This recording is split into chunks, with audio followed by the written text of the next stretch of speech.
Hello, folks, and welcome to the Vinson Voice.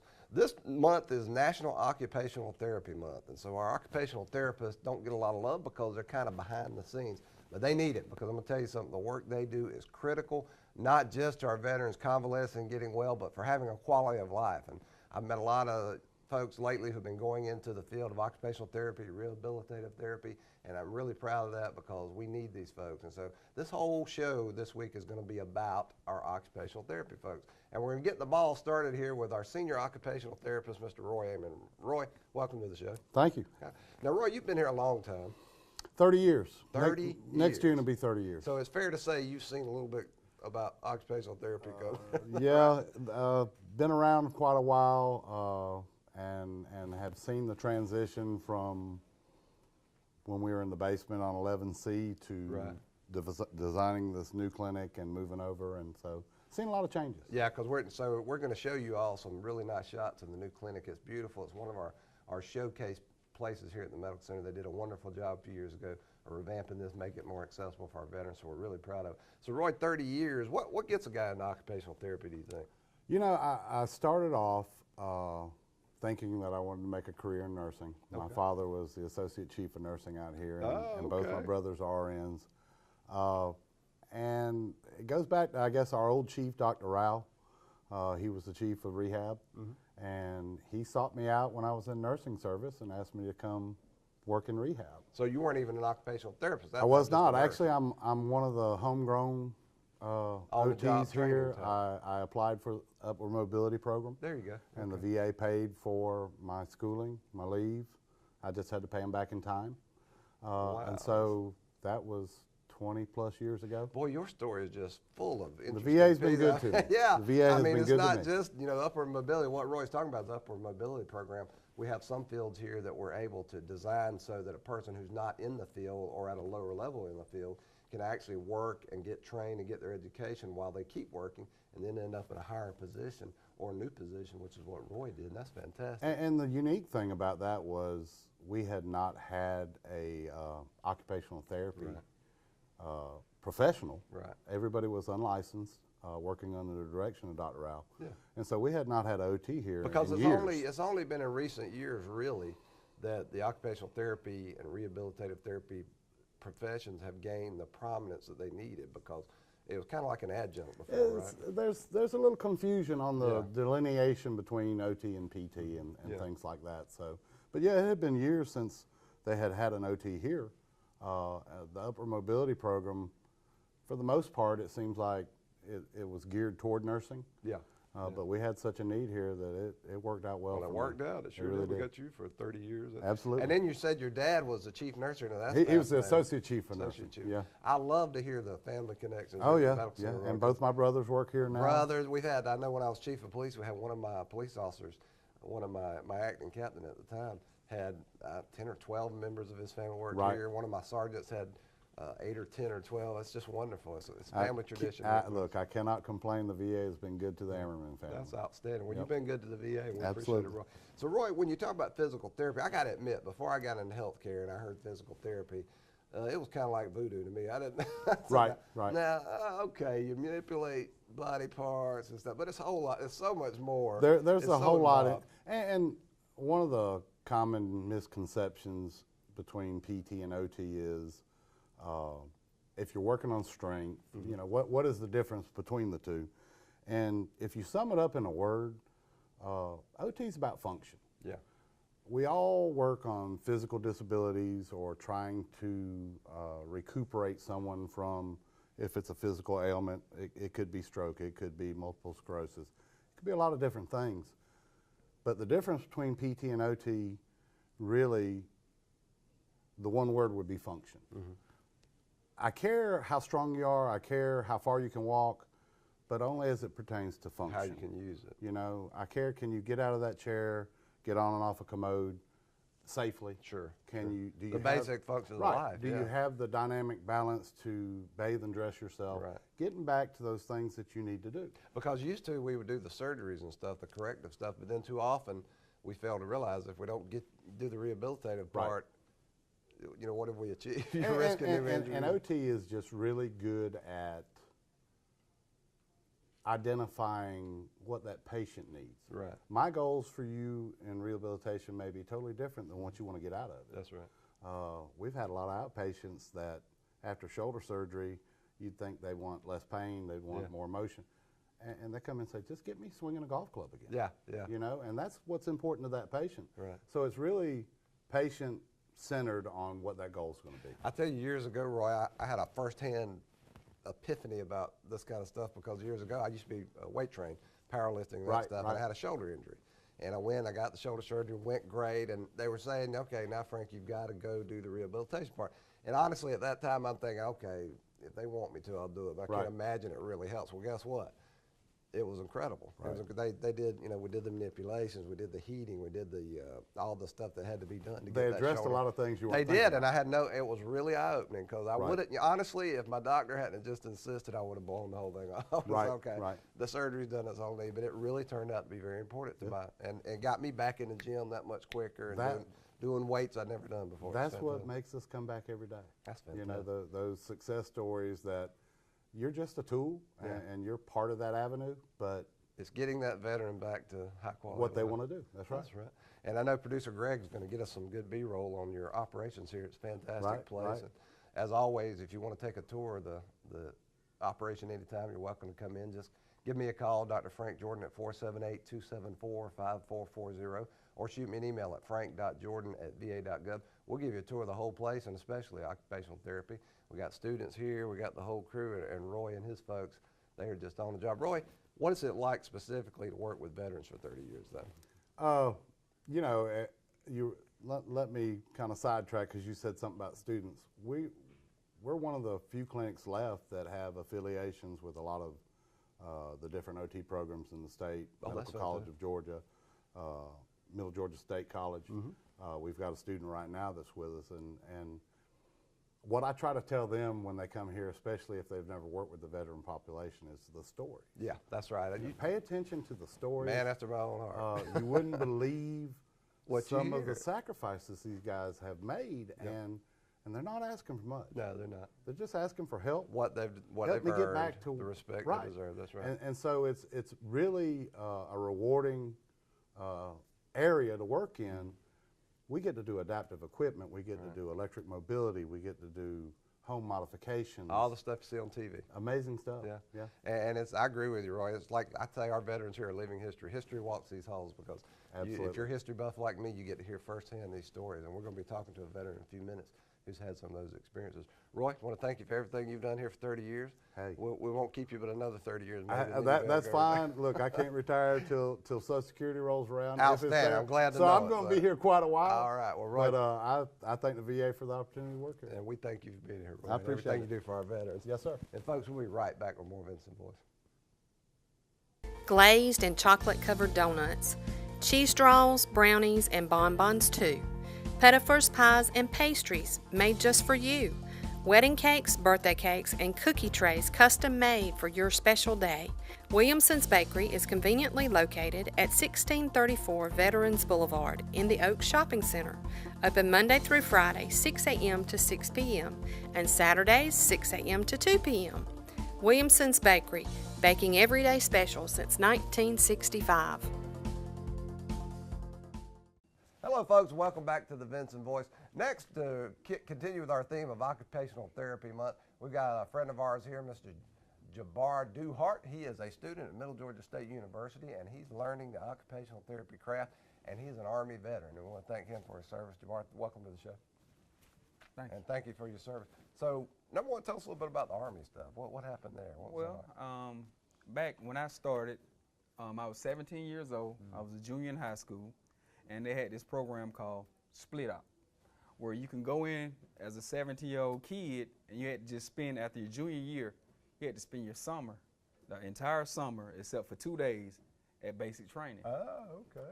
2 days after that, you go finish high school, and after that, you got 2 more days to report back, and you finish basic, AIT, and whatever your specialty dive school. into it. Yeah, you just I did something similar, Jabbar. I went in the Navy and went in the 17. It's called delayed entry, of course. So I had a year to realize what I had done to myself. But then, the Navy saved my life. guys love the Navy. So I was like 12 days after high school, I left and went right into it. And it was outstanding. So what made you want to do in the Army? What was that impulse about? Well, at the time, you know, I came from a rural area in Unadilla, Georgia, Dooley County, and there wasn't many job opportunities. So I didn't want to just sit after high school and, you know, try to search for a job at a local plant. So I went in the Army. Yeah, I tell people, you know, I was a poor kid from Middle Georgia here, Johnson County. I said, you know, I didn't have a lot of opportunities, and it hit me, you know, maybe this is for me. And I tell people it saved my life, gave me some direction, gave me the discipline I needed to do some things. And now look at you here, a kid from Unadilla, and now you're going to be an occupational therapist. That's fantastic. So occupational therapy, Javar, what's the interest there? Well, it's funny how I got into the field. I sustained a knee injury, and I was going through PT, physical therapy.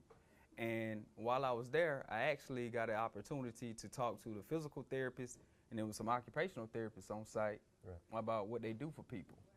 And as I was talking, at first I wanted to do physical therapy, and then when I learned that occupational therapy can help you in much more than just physical therapy, that's the path I went on. Fantastic. So you actually drew from your own experience. Yes. And it's kind of like I said before in previous segment, I kind of had an epiphany when I had shoulder surgery and had to have that rehabilitation myself. You experienced very, very much the same way. That's fantastic. Yeah, because what I learned by talking to both therapists and doing my research and working with other people, you get to get a lot more personal with people when you do occupational therapy. Right. And so it grabbed because hope it's to me. very intimate in a lot of ways. It's you know, real intimate, and it grabbed hope to me. And so you got to have people skills. You man. They got to be able to trust you, and you got to do it fast, right? Because you can't waste a lot of time. So tell me, I'm a lay person, what's the difference between physical therapy and occupational therapy, basically? Well, like Mr. Ammerman said earlier, it's more about function and independence. Right. Okay. If you're doing physical therapy, it's mostly going to be biomechanical, a lot of strengthening. Gotcha. But say if you were seeking occupational therapy and you come and tell me your goals, what you used to do and what you can't do now, my job is to assist you in bringing you as close to being fully independent to reaching those goals as possible. I'm getting it now because it's, all right, the light bulb has gone on, I think, here, Jabbar. Because what we're talking about, the physical therapy, that's just basically the general musculature, physical, your body. The occupational part is specific to the things you need to do to function. The stuff you want to do. So that's why Mr. Ammerman was talking about teaching in between segments, talking about teaching a guy to get back to his golf swing. And so I get it now, okay. So it has very specific function. Well, you guys are doing fantastic. So why VA? Is it just kind of in line with what the school needed, or did you have a particular interest in that? When they gave us a list of sites, I told them I was a veteran and I was interested in coming back, giving back to the Army vets, because I know some of the stuff that the guys went through, and you know, I would love to be helping them for a living, because you know, I actually share a camaraderie with them. It's like a brotherhood still. Well, it's that, you know, we said you got to be able to make a rapport real quick, and if you're another veteran, that's an easy in right there. That's what I tell people. As a veteran, it's easy for me to immediately strike up conversation with veterans because we've got a shared experience. That's fantastic. So, you know, and also I tell people if I wanted to be rich, I wouldn't work at the VA. I stay at the VA because caring for America's heroes is so rewarding. Is that kind of, what do you think, VA career possible after you? If possible, I would love to work here. When I first got here, I was a little nervous, but it feels like home. And when you're working with the OT staff here, man, you come in, they teach you a lot, and it's just a feeling I can't explain to you. It feels like home. I hate leaving. Yeah, I'm gonna hate leaving. Well, you come back. You know, you get that degree and get everything you need to do, and then come back and work for us. But I've heard that about the area down here, Jabbar, that it feels really comfortable. And again, I think that's probably got to tie in with the type of work you're doing, right? I mean, you literally got to get close and personal with the veterans, your patients, and help them out. So I think the staff, I would think they would have to do the same thing. Yeah. Any particular area of occupational therapy that you're really interested in at this point? Right now, I enjoy doing inpatient, outpatient. Okay, all right. So what are your goals in the future? I know you're at Middle Georgia State University right now. My goal is to be effective at doing my job as an occupational therapist. I want to just go through the motion. I want to actually help people. You want to see the success. Yeah, I got you. That's a smart way to go. That's right. So what do you think about the VA so far and interacting with the veterans? Man, this is a good working environment. Don't you love the stories? Yeah, man. Yeah. Well, I tell people, you know, I had my experiences in the early 80s to 90. I've talked to veterans way back World War II. When I first got here, we actually had a couple World War I veterans still with us, believe it or not. And now you got the guys come back from Iraq and Afghanistan. And again, it's living history here, and to hear those stories all the time is just wonderful. Talking to a good friend of mine, Dr. J. Roy Rowland, who's one of our illustrious congressmen and citizens, and he was a World War II veteran. This morning talking to him, and he's just always fascinating. You know, to me, these people are living time machines because they were there, they did these things, and you're going to experience a lot of that as you go. So how long will you be here, Jabbar? I have 3 more weeks. I've been here for 5. All right. What's next after that? Back to class, or how does that work? Graduation. No. Graduation, rock on. Well, congratulations to Jabbar and all of our friends there at Middle Georgia State University. I'm an alumni myself and used to teach at Middle Georgia State for a little while. Criminal justice, loved it. Great school. They're expanding constantly. So you staying in the local area then? Right now I'm staying in Bon Air. Okay. But then I'm traveling like 45 minutes every day, but that's not too bad. Well, you know, you have to get a job here, move down here with us. Beautiful. Dublin, Lawrence County, Middle Georgia. Can't beat it, man. It's a beautiful area. So, well, Jabbar, thank you for everything you're doing for our veterans. All right. Thank you for your service to our great nation, and we want you to keep it up and keep getting that training and bring it back to us. How about that? Thank you. All right, folks, we'll be right back with more Vinson Voice. You could be this guy, impressing your kids with your tech savviness thanks to the Uconnect Theater in your Chrysler Pacifica. Or you could be that guy. Can we do all your video games right from here? Nope. Enough said. See Dublin Chrysler Dodge Jeep Ram today at 2054 US 441 in Dublin. Call 272-3500 or 1-800-GO-DODGE. Folks, welcome back to the Vinson Voice. Now, we've been talking to our occupational therapy professionals, but now let's get down to the heart of the matter and talk to one of our veterans who actually uses their service. And this is a good friend of ours, Mr. Arnold Lee. He's an Air Force veteran, Vietnam veteran, and he's been here with us a long time, lives here with us. He's one of the family, so we thought and he's also one of our gold medalists in the National Wheelchair Games. Now, we've reported on that before. If you think they don't take that seriously and the competition's not fierce, you have not seen it, I promise you. These folks train, and they get their heads into it, and they perform. And Mr. Lee's one of those folks that has done that.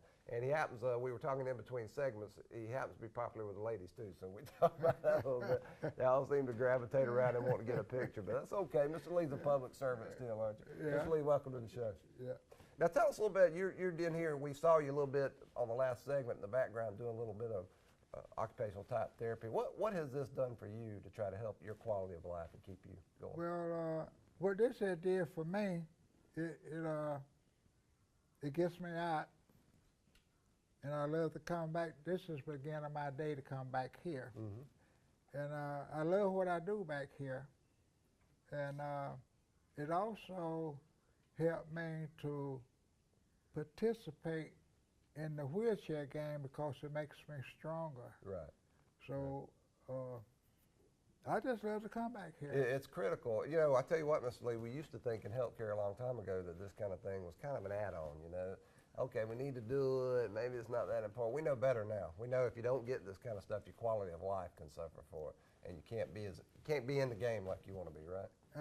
No, you can't, because to my opinion now, you sit around, you start losing your strength, you know, and pretty soon you don't want to do anything, right? You know. But I come down here and I work out down here, and I come every day. That's fantastic. Someday I don't feel like it, but I get up and come anyway. That's right. You know, so. You got to stay active, don't you? I wouldn't take nothing for it. You know, you hit on something there, Mr. Lee. I hadn't thought about it until you said it, but if you're not active, it's easy for your mental health to decline too. Depression, you start not getting involved in stuff, right? Yes. Yeah. And down here, I can talk with people down here after we get. Sometimes we talk during the training, you know, like I was doing. We just talking, you know, and that's good. That's right. Yeah, and the atmosphere has a lot to do with it too. Yeah, I was gonna ask you about that. I know the one thing I noticed. You know, I used to be a cop for a long time. Okay. I look at stuff, and so one of the first things I noticed with Roy and Jabbar, they seem to immediately establish rapport and get around and cut up and make it relax. So I'm assuming they must do that when they work with the veterans. They do me. All right. Yeah. That's right. And every once in a while, I'll just, after, late in the afternoon, I wait till they're not really, I figure they're not too busy, I might run down and talk a little bit, especially my occupation, my therapy over there. And it's just, It's like family, isn't it? it's like family. And you don't, at least I don't, I wouldn't be as happy as I am if I wasn't in this program. Yeah. So one thing I asked them how long I could stay in, they said, as long as you come. I said, well, I'll be coming. There you go. And so That's right. I come every day. That's fantastic. Yeah. We used to, a long time ago, Mr. Lee, when our veterans would come to us, we wanted to keep a nice, peaceful, quiet environment. That's one of the reasons they built the medical center way out here, which was a cotton plantation back in the day. You had no VA, you had no city services. It was way out of the town. And they did that to keep it peaceful for the veterans so they could relax and be quiet. But one of the unintended consequences of that was you'd often see veterans sitting in a corner not interacting, and we thought we were doing them a favor, but it turns out it's much better since we've been interacting with the veterans and keep them involved in things, don't you think? Well, I think some of the veterans, what I know, some of them get very lonesome.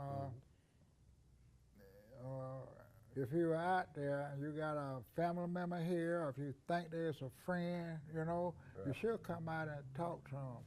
That's what you probably see one sitting in the corner. He's sitting there thinking, feel like That's he right. don't have a friend. No family. No That's family right. nowhere. I think it's easy for us to assume if we have family. Like I know your daughter comes all the time to visit you. Yeah, she and is. she's a sweetie pie. But I know if you don't have family, or you do have family, it's easy to forget that other folks don't. And so that's why I tell our folks here at the VA, you may be the only family that veteran's got. And you need to take that. That's a sacred trust. You need to take that seriously. You can lose a lot of your mobility if you sit around and don't do anything. Right. You're constantly thinking something on your mind, and it's much different. So that combination of not being physically active and sitting around dwelling on things all the time, that kind of can be depressing, can't it? Right, because this will take your mind off of some of your problems. Oh, You can't get it all, but it can take enough out where you should feel better when you leave. I know I do. And there's so much life to be had. I mean, you're in a wheelchair, but you're out there catching fish. You participate in the wheelchair games. I mean, you make somebody like me that's perfectly physically able feel a little bit ashamed. I need to get out there and do some more stuff. Well, when I first got here, I sit around on the ward. I wasn't doing nothing. And people saying, you should get out and do some and blah, blah, this and that. And I got this chair. Yeah. Okay, I became independent. Right. That mobility. So I can go and come when I feel like That's it. right. I can get ready. And you do. I do. Now, do you encourage other veterans? Do you let them know from your experience and kind of encourage them to get into things? I try to. Try to. Yeah. But some of them, it's kind of hard to break through that shield. Yeah. Even I were. They run me down for about 3 months. Our folks were pestering you, weren't they? I couldn't come up my room without somebody telling me I was going to go to the wheelchair game. There you go. And so I finally said okay, and I'm glad I did. Well, they love you, Mr. Lee. That's why they wanted to get you involved. They knew what you had in you. So, Mr. Lee, what's your favorite thing to do when you come to occupational therapy? You got any one activity you really like? Fishing. Oh, fishing. Yeah. I hadn't thought about it. That's good therapy, isn't it? Yeah, a lot of folks will tell you that. That's good what they call it? I know the word, I just can't pronounce it. Angling. But I go fishing. Now, do you go down here to Lake Leisure? They fix that up. That's where okay, I fish. So that's where you get your fish. Unless at. we're going to. Boy, the Lake Leisure Incorporated folks and the folks at Community Service Board, they did a wonderful job with Lake Leisure, didn't they? Oh yeah, they did. They just totally took that. We're gonna have a ribbon cutting on April 22nd at 11:30 a.m. at Lake Leisure in conjunction with our Bataan Memorial Death March. we hope everybody will come out for that because that's going to be fantastic. Dr. J. Roy Rowland, the whole group's going to be there, so I hope you come out. Miss Lee, I hope you're going to be there. I'll remind you about it. Yeah, okay? I'll try to be there. You'll be there. I'm going to pester you. How about that? Okay. I'll call your daughter. I tell her to get you out. Yeah, 'cause she most likely want to come too. That's right. Well, you bring the whole crew. Miss Lee, I want to thank you for your service. I want to thank you for being such an inspiration to everybody here at the Medical Center and being a part of our family. So, Well, you're welcome. we hope to have you for a long time. Okay. Folks, I want to go home someday now. nah, you go home a little bit, but you come back and see yeah, us. I come you back. come back you seeing know. us. Yeah. We need you here. Okay. Thank you, Mr. Lee. And folks, we'll be right back with more Vinson Voice. Why did we design a lawn tractor that delivers strength, comfort, and the industry's leading warranty? Why did we make our machines to be as versatile as possible? Because the reason you do all of this is so you can do more of this. This is Strongsville, where lawns come to life. Experience Cub Cadet Strong with the XT Enduro Series. Find the right model in your nearest retailer at cubcadet.com. So come see Glenn Register or any of his friendly staff today at Hometown Supply. Call 272-0345. Hello, folks. Welcome back to the Vinson Voice. We'd like to close out the show with letting you know some of the events that are coming up here at the Medical Center. And the next big one for us is going to be on April 22nd. It's a Saturday right here at the Medical Center. It's going to be our second annual Bataan Memorial Death March. Now, we're actually hosting this for the Dublin High School Air Force Junior ROTC. And it's the second year they're going to be doing this. It's a way to remind ourselves about the Bataan Death March that happened during World War II in the Philippines. And they'll never let that slip from our memory because of the sacrifice and the suffering that our service people and their allies experienced there. So we want to always come out and commemorate that again. It's going to be April 22nd, 9 a.m. to 2 p.m. right here at the Medical Center. You can find out more details or pre-register if you like by going to www.eventbrite.com, and that's EVENTBRITE. Thank you, Producer Greg. Or you can go on the Facebook page, just look up Bataan Memorial Death March and you get all the instructions there. It's going to be a fantastic event. It's a 14-mile march, but you don't actually have to march or anything like that. Just come out and support the cause. It's going to be fantastic. Donations are going to go to veterans here at the Carl Vinson Medical Center, and certainly we'll be appreciative of that. It's going to be a great event, so come, bring the kids, bring the groups, churches, Boy Scouts, anyone you want to bring. And again, you don't have to pre-register, but you can. It'd be nice if you do, but just show up. And also in conjunction with that, at 11:30 a.m., right by Lake Leisure, we're going to have a ribbon cutting for the new revitalized Lake Leisure. The Lake Leisure Incorporated folks and the Community Service Board here in Dublin got together, took Lake Leisure on and revitalized it so our veterans and mental health participants at the Community Service Board can enjoy Lake Leisure, and it has been a fantastic success. So Dr. J. Roy Rowland, one of our more illustrious citizens, is going to be there along with the whole board. A lot of other good folks. We're going to get that thing formally started off. It's already got fish in it, so it's going to be a fantastic event. So come out and join us for that. Again, it's going to be 11:30 on April 22nd in conjunction with the Bataan Memorial Death March. And also, Producer Greg's handed me some good stuff here.